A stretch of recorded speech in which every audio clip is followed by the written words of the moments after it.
My name is Tim Fulmer. I'm the Director of Bands at Norwalk International School, and I'm fortunate to work with Mr. Doug Engel, the Director of Bands at Anderson Middle School. Tonight is our middle school instrumental workshop. It's an opportunity for our students to work with guest artists, usually 13 to 15, from all areas of professional music, whether it's teaching, performing, instructing at universities, to play their instrument that sometimes we miss in the big band setting when all the instruments are combined.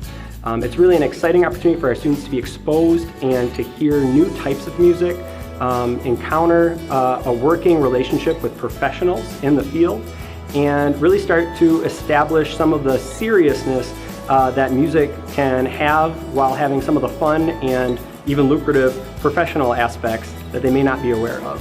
We're fortunate that our guest artists come to visit Berkeley, and we're proud that this is one of the very few opportunities for middle school students in our state that's on this grand of a scale.